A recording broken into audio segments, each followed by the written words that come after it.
Bonjour mes glamours, j'espère que vous allez bien. Moi ça va super bien et je suis contente de vous retrouver une fois de plus sur ma chaîne. Alors aujourd'hui je viens partager une story time avec vous, une histoire que j'ai vécue et qui m'a permis de grandir et de savoir qu'il y a quelqu'un là-haut qui veille sur moi et beaucoup de gens m'aiment et que je ne suis pas seule. Alors si vous voulez savoir cette story time que j'ai à vous raconter, restez connectés jusqu'à la fin de la vidéo parce que le meilleur reste à venir. Voilà, c'est parti pour la vidéo juste après le jingle.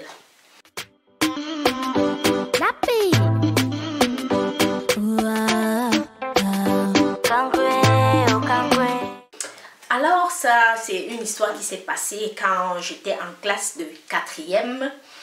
Et j'étais dans une école où alors on interdisait les filles de se faire les tresses avec des mèches, des rajouts au bout. Alors moi je ne faisais presque jamais ça. Autour de moi, même dans ma salle de classe, il y avait des filles qui mettaient toujours les rajouts sur les tresses, mais on les attrapait parfois on ne les attrapait pas. Donc, si tu avais de la chance, le surveillant général ne remarquait pas que ce sont des rajouts que tu as mis au bout de tes cheveux. Alors, une fois, j'étais fille d'honneur au mariage de ma cousine. J'ai mis des rajouts au bout de mes cheveux parce que la coiffure que la mariée avait choisie pour ses filles d'honneur, on devait mettre un peu des rajouts au bout de nos cheveux pour pouvoir bien arrêter notre chignon. Alors moi, on m'avait fait la coiffure le vendredi soir. Le mariage était le samedi et on repartait à l'école le lundi. Je ne pouvais pas détacher mes cheveux le dimanche. Les cheveux qu'on a tressés vendredi, vous savez vous-même quand on vous tresse, on a serré, on a tiré votre cuir chevelu et puis ça fait encore mal. Vous ne pouvez pas détacher après 2 jours comme ça. Donc je ne pouvais pas défaire mes cheveux pour aller à l'école le lundi sans les mèches. Et j'avais insisté que la coiffeuse me mette vraiment les rajouts, juste le strict minimum. Et c'est ce qu'elle avait fait. Donc, il fallait bien me connaître pour constater que ce sont les rajouts. Et puis, le surveillant général, c'était un homme. Il n'arrivait pas à voir que c'était des rajouts que j'avais mis au bout de mes cheveux. Alors, le premier jour, le lundi, je suis arrivée en classe. Ma voisine, c'était une fille qui était d'abord plus âgée que moi, parce que moi je pense j'avais 12 ans ou 13 ans en classe de 4e, et cette fille peut-être elle pouvait avoir 16 ans ou 17 ans, donc elle se prenait pour la patronne, pour celle qui doit nous dicter les règles à suivre dans la classe, parce qu'elle était parmi ceux qui étaient plus grands que nous, quoi. Alors auparavant, dans ma classe de 5e, dans ma classe de 6e et 5e, je marchais avec 3 autres copines et puis ces copines-là ont changé d'établissement en classe de 4e. Elles ont changé d'établissement, donc je me suis retrouvée, j'étais seule, je n'avais plus de copines vraiment avec qui marcher. Et le temps que je me refais des nouvelles copines, ça a un peu pris du temps, quoi. Alors cette fille aimait toujours venir en classe, elle se prend pour la patronne, elle nous fait du n'importe quoi. Parfois même j'amenais mon goûter en classe à la pause pour manger, je vois directement, elle fouille mon sac, elle se sert dans mon assiette. Quand je demande pourquoi tu fais ça, elle me dit que non, parce que je veux manger ce que toi on t'a donné. Je dis mais tu as ta part, pourquoi tu ne manges pas ta part, tu veux manger ma part? Elle me dit non, parce que je veux manger ta part. Juste une façon de me frustrer et de m'énerver. Je supportais. Elle m'a fait ça jusqu'au 1er trimestre, j'ai supporté. Au 2e trimestre encore, je ne disais rien même à mes soeurs à la maison, ni à ma mère, je ne disais rien, je supportais juste. Et puis au 2e trimestre encore, elle est venue, elle voulait encore continuer à faire la même chose. Je lui ai dit, mon amie, arrête. Ce n'est pas parce que je ne parle pas depuis, ce n'est pas parce que je ne te fais rien depuis là que tu penses que je ne vois pas ce que tu es en train de faire ou bien que je ne te calcule pas. Je te vois depuis, si je ne dis rien, c'est parce que je ne veux pas faire des problèmes avec toi. Et maintenant, je pense que la goutte d'eau est en train de dépasser le vase. Je lui ai dit encore au 2e trimestre. La première, 2e semaine, je l'ai avertie, elle n'a pas compris. Je suis allée parler au professeur. Le professeur a parlé avec elle. On l'a punie, on l'a donné des sanctions qu'elle devait faire. Elle devait balayer l'établissement tout le vendredi, elle devait balayer notre salle de classe, balayer la salle du surveillant général et balayer le couloir. Parce que moi, je n'étais pas la seule à qui elle faisait ça. Il y avait d'autres élèves qui s'étaient plaints. Et puis, bon, le professeur en avait déjà marre que beaucoup d'élèves viennent se plaindre tout le temps de la même personne. Surtout si on voit des élèves comme moi qui ne parlaient pas, qui ne cherchaient pas des problèmes avec les gens. Moi, j'étais toujours discrète dans mon coin. Et puis, cette fille se prenait vraiment pour le centre de l'humanité dans l'établissement, dans la classe et tout et tout. Donc, ce qu'elle faisait avec nous dans notre salle de classe, elle faisait aussi la même chose avec d'autres élèves dans d'autres salles de classe. Donc, ce qui fait que les élèves la gardaient rancune. Il y avait ceux qui avaient son macabo, comme on dit chez nous au pays, là, ceux qui avaient son macabo, qui attendaient seulement le petit tic comme ça, qu'elle fait seulement comme ça, on va bondir sur elle. Alors, cette semaine-là, quand je suis venue avec mes rajouts, au bout de mes cheveux, elle a commencé à me tirer les cheveux en classe. Elle me dit, pourquoi le surveillant général t'a laissé entrer, hein? Il veut dire qu'il n'a pas vu ça. Il veut dire qu'il n'a pas vu ça. Pourquoi toi tu es qui? Pourquoi on te laisse entrer avec? Je lui ai dit que non, moi je ne suis personne. J'ai juste mis, et si le surveillant général n'a pas constaté, c'est ma chance. C'est tout. Le deuxième jour, un autre professeur est venu. Le professeur a encore vu comment elle me tirait les cheveux derrière. Parce qu'elle était assise juste derrière moi, elle me tirait encore les cheveux derrière. Elle m'a tiré les cheveux jusqu'à j'ai vraiment crié aïe. Le professeur a dit qu'est-ce qui ne va pas? J'ai dit c'est la voisine qui m'a tiré les cheveux derrière et puis ça m'a fait mal. Le professeur s'est fâché et je me suis fâchée. On a puni la fille. Elle est sortie, le professeur l'a mis dehors. Bon, il y avait une autre heure, je pense que c'était la 3e ou la 4e heure. Hein. Un autre professeur, c'était le professeur de mathématiques qui était venu, c'était une autre femme. La femme a demandé pourquoi cette fille, parce qu'à chaque heure qu'elle était là, elle passait son temps à me tirer les cheveux et j'en avais déjà marre. Après ça, la 4e heure, l'autre professeur de mathématiques est entré, la fille est encore entrée en classe, elle m'a encore tiré les cheveux. J'ai dit, ça c'est la goutte d'eau qui commence vraiment à dépasser le vase. Et si la goutte d'eau là tombe, vraiment, ça va chauffer. Parce que moi, je suis comme ça, je ne parle pas trop. Mais quand je me fâche, pour m'arrêter, c'est un autre problème. C'est comme si dans ma tête, là, ça fait tac, tac, tac, tac, tac. Voilà. J'ai laissé se passer. Et puis un autre jour, j'arrive encore en classe. Ça faisait il y a une semaine que la fille me tirait les cheveux. Moi, je faisais que ne me tire plus les cheveux, ça me fait mal. Elle ne comprenait pas. Un autre jour, j'arrive en classe. Je pense que c'était le mercredi de la 2e semaine, les filles. Le mercredi de la 2e semaine, devinez ce qui s'est passé. Je suis arrivée en classe. J'étais assise en train de suivre le cours tranquillement, tranquille, dans mon coin, easy mollo, sans avoir de problème avec quelqu'un, sans chercher de problème avec quelqu'un. J'arrive en classe, je dis bonjour à tout le monde. Et puis j'entre, je m'assois à ma place. La fille, dès qu'elle entre, pap, elle s'assoit. Elle est sur ma tête, elle tire. Le professeur de la première, elle était là. Elle a vu comment la fille me tirait les cheveux parce que je ne faisais que bouger comme ça. Que ouais, laisse-moi tranquille, ne me dérange plus. Le professeur a constaté qu'elle était encore en train de me tirer les cheveux. Le professeur a demandé qu'est-ce qui se passe. Il a dit, elle me pique. Là derrière, elle est en train de m'embêter. Après ça, la 2e heure est venue. La fille a encore commencé à me tirer les cheveux. Là, la goutte d'eau est vraiment tombée. La goutte d'eau a fait tic, tic, tic. C'est tombé là, je n'arrivais plus à supporter. Parce que moi, je suis gauchère. Quand je me suis tournée, je me suis retournée, j'ai demandé à la fille que je t'ai dit de ne plus me tirer les cheveux.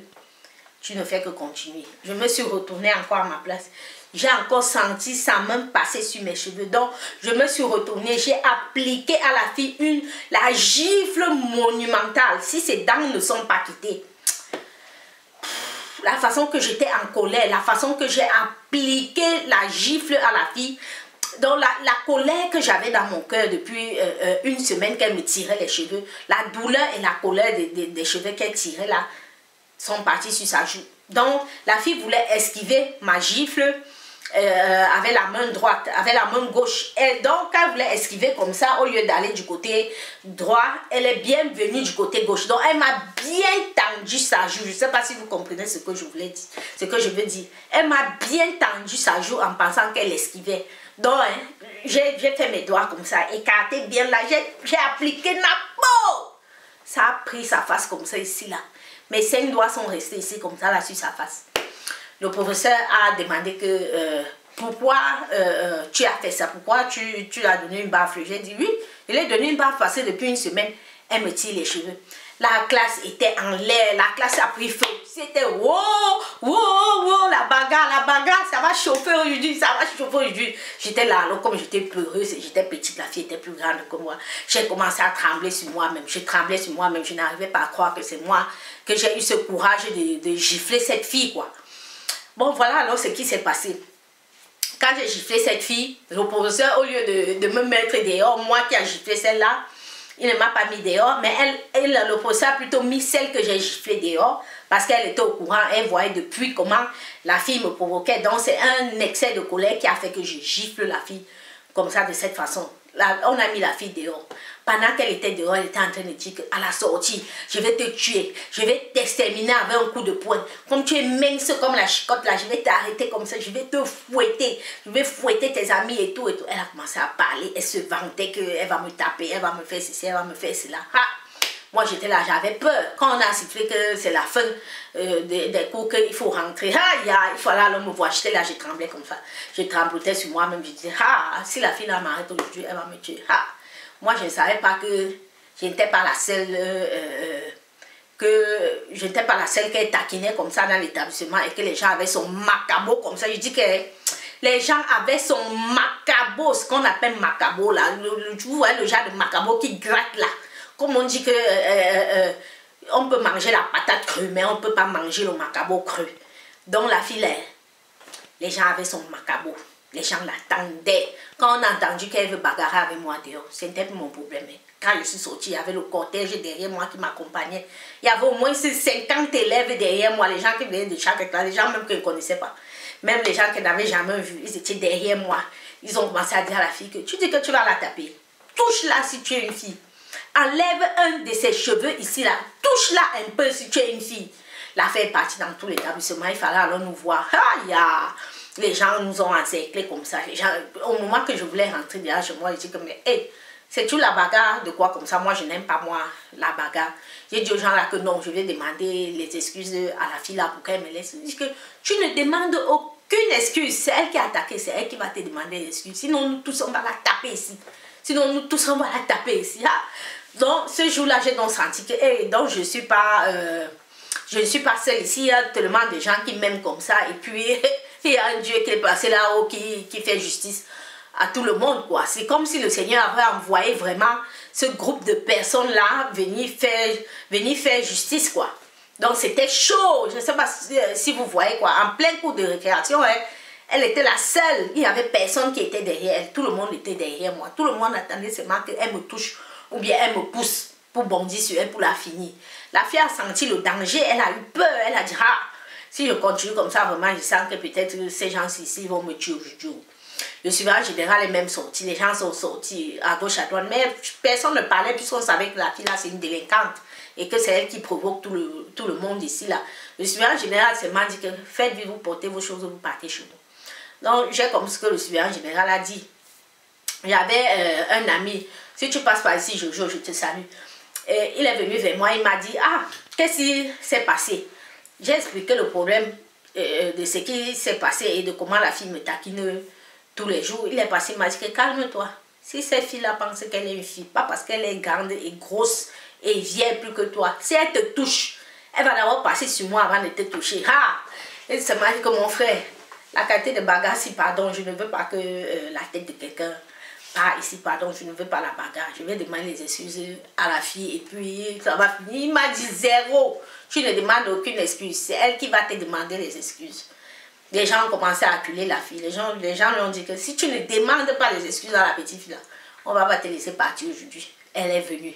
Elle m'a demandé les excuses. Elle m'a dit que pardon, qu'elle ne va plus me tirer les cheveux en classe comme ça, qu'elle ne va plus vraiment me provoquer comme elle faisait parce qu'elle prenait ma nourriture, elle mangeait, elle fouillait mes affaires. Parfois, je venais à l'école, j'ai 2 bics bleus, un bic rouge. Après, un bic disparaît, je ne sais pas qui a pris. Mon crayon disparaît, même la gomme disparaît. C'était elle qui fouillait mes affaires tout le temps. Parfois, même quand j'avais les pièces que je laissais dans mon porte-monnaie, dans mon sac, elle fouillait, elle ramassait mon argent aussi. Donc, chaque fois, elle me plaignait en classe que mon argent a disparu et tout. Après, j'ai commencé à marcher avec sur moi. Donc même à la pause, maintenant, j'étais obligée de partir avec tout mon sac et toutes mes affaires, toujours pour éviter la fille. Je vous dis, les filles, si vous voyez quelqu'un calmer, il faut savoir que le calme est profond. Parce que quand la personne qui est calme sort de ses gants, pour arrêter la personne, c'est vraiment difficile. Donc cette fille ne croyait pas ses yeux que je pouvais la gifler un jour comme ça, que je pouvais lui donner, que je pouvais l'engager comme disaient les Ivoiriens. Je l'ai engagée jusqu'à mes doigts sont restés parce que c'était une fille qui était vraiment claire. Donc quand je l'ai engagée comme ça, là, ses joues ont rougi, mes doigts sont restés sur ses joues. Voilà, la morale de l'histoire, c'est quoi? Quand vous voyez une personne calme, ne vous dites pas que la personne est faible. Ne vous dites pas que la personne ne peut rien faire. Ne vous dites pas que la personne est lâche, parce que chaque personne de nous a ses limites. Et vraiment, évitez de provoquer les gens qui ne vous ont rien fait. Évitez d'aller mélanger les pédales de ceux-là qui ne vous ont rien fait. Parce que un jour pour le voleur, 99 jours pour le voleur, un jour pour le patron. Cette fille n'en croyait pas ses yeux. Et jusqu'à aujourd'hui, à l'heure où je vous parle là, cette fille est amie même avec moi. Elle est même ici là sur ma page. Et elle est là, elle me soutient. Et nous sommes devenues des bonnes copines à partir de ce jour-là. Parce qu'elle a senti un peu que le calme est profond. La qualité de gifle que j'ai donnée a remis son cerveau en place. Et ça l'a calmée. Elle ne m'avait plus jamais provoqué. Même les gens à qui elle provoquait dehors, là, peut-être elle continuait à faire ça avec eux dehors à cours de récréation. Mais à moi, elle ne me provoquait plus. Elle ne me provoquait plus. Et elle aussi, elle avait senti que beaucoup de gens ne l'aiment pas dans l'établissement, que les gens sont macabres. Donc, elle avait intérêt à se calmer, à rester vraiment dans son coin pour éviter les problèmes. Parce que si elle attaquait encore une autre personne, la personne amenait encore, la fait partir encore dehors, comme ça allait partir en catastrophe pour elle, quoi. Donc voilà la petite story time que je voulais partager avec vous dans cette vidéo. Et c'était la première fois que j'ai eu à bagarrer dans ma vie, que j'ai eu à gifler quelqu'un comme ça, jusqu'à moi-même la gifle que j'avais donnée à cette fille-là. Je me suis sentie soulagée de l'avoir giflée. Vous voyez, je ne sais pas comment expliquer, mais il y a des moments que parfois, quand quelqu'un vous taquine, il faut vraiment aussi sortir de vos gants et montrer que vous avez les limites. Parce que ce n'est pas tout qu'on accepte. Il faut avoir des limites dans la vie. Il ne faut pas tout accepter. Il y a des choses que quand on vous fait, il faut montrer à la personne que, madame, stop, là, tu as dépassé la goutte d'eau. Et c'est ce qui s'était passé avec moi et cette fille, et nous sommes devenus de bonnes amies. Voilà, c'était tout ce que je voulais partager avec vous dans cette story time. Dites-moi ce que vous avez pensé en commentaire et si c'est partagez aussi avec moi votre expérience, quoi. Si vous avez déjà eu à bagarrer dans votre vie, à lutter, à changer des coups de poing avec une personne plus âgée que vous, ou même une personne plus petite que vous, partagez ces trucs, vos expériences avec moi. Ça me fera plaisir de vous lire. Et je vous remercie d'être toujours plus nombreux sur ma chaîne, de me soutenir, de liker et de partager pour plus de vidéos et pour plus d'astuces. Si vous aimez ce genre de vidéos, dites-moi en commentaire, je le ferai le plus souvent, des story time. Voilà, je vous fais des gros bisous et à la prochaine pour d'autres vidéos et astuces. Ciao.